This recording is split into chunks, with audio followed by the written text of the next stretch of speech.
While most nations are born in war, some in revolution, some in centuries of shared ancient heritage. But Nigeria was born in a transaction by colonial powers on a Tuesday in London. We're taught the story of October the 1st, 1960. The flags, the parades, speeches, and the handover of power. But that wasn't the birth. That was the exit strategy. The real birth of Certificate of Nigeria is not in Lagos, Abuja, or Ibadan. It's buried in British corporate archives. Imagine a private company, let's call them the Amazon of the 1800s, selling 200 million people, 900,000 square kilometers of land, and 3 ancient empires to the British government for less than the price of a modern London townhouse. Today, we're performing a forensic audit on the birth of Nigeria. We're moving past the textbooks to look at the ledger, because if you want to understand why Nigeria looks the way it does today, you have to understand that it wasn't designed to be a country. It was actually designed as a business model.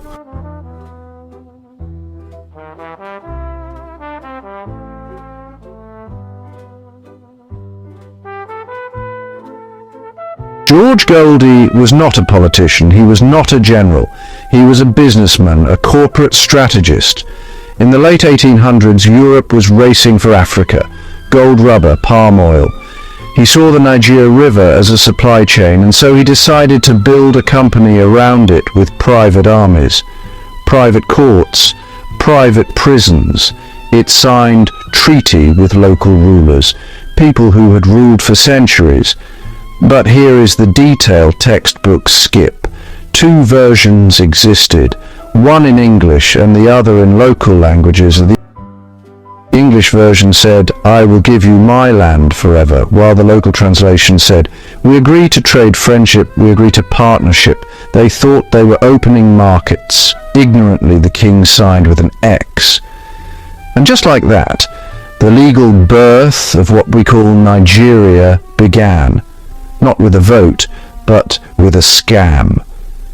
When King Jaja of Opobo realized the trick and tried to export his own oil independently, the British didn't negotiate. He was arrested, exiled, and removed. That was the message: corporate or disappear, no diplomacy. It was a hostile takeover.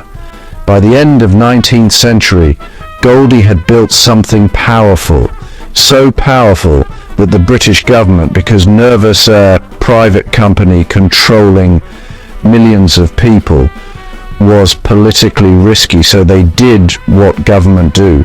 They bought it in 1899. So what they did, they purchased the Royal Niger Company's territories at £865,000. That receipt is real and documented, and that was how entire civilization changed ownership. No referendum, no consent. A nation was transferred like a property. That has been Nigeria's first official record and financial documents.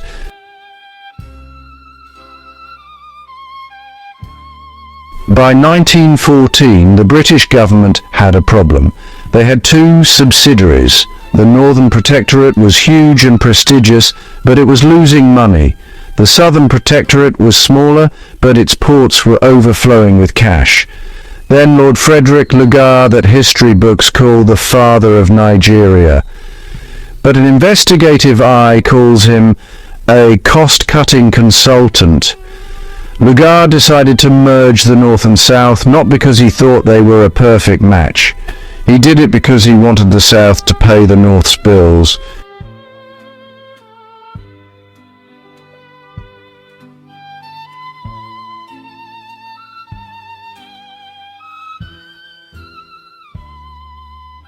The human twist.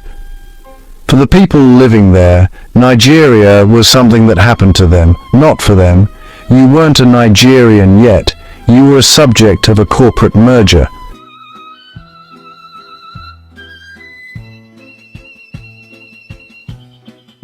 But here is where the story gets transformative. The British built a cage, and the Nigerians turned it into a stage. By the 1940s, the product started talking back. Men like Zeke Awolowo and Ahmadu Bello realized something powerful.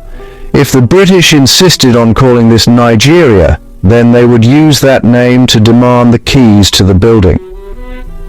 In 1929, Aba women challenged colonial taxation without but and with economic pressure, coordination and solidarity. They were market women who realized the colonial tax system was a fraud. They used their traditional networks to shut down the machinery of the empire. The birth of Nigeria wasn't just Lugard's pen. It was the sweat of the railway workers in 1945, upon realizing that the only way to beat a global empire was to become a united front.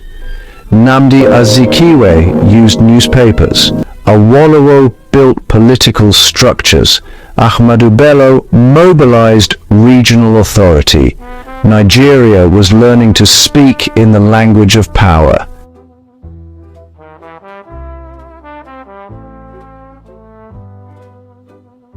October 1st, 1960, the midnight hour, the British Union Jack comes down.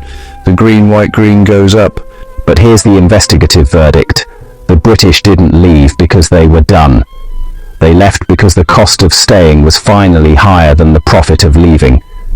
They left the doors open, but they left behind fragile institutions, unresolved rivalries, unequal development.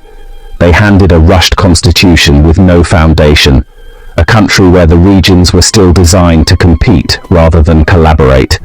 They left a receipt that Nigeria is still trying to pay off. That's why Nigeria might not get better soon enough.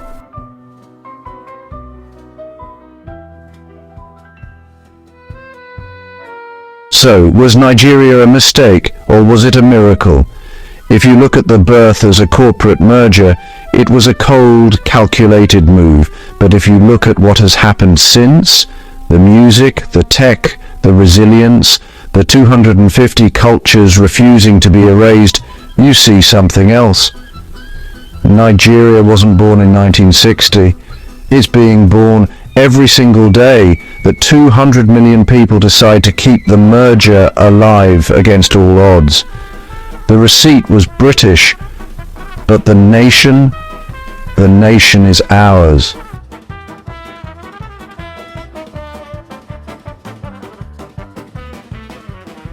If this deep dive changed how you see the map, hit the like button and please subscribe to AfriBrief News. In the next episode, we're investigating the stolen elections of 1959. You don't want to miss the paperwork on that one.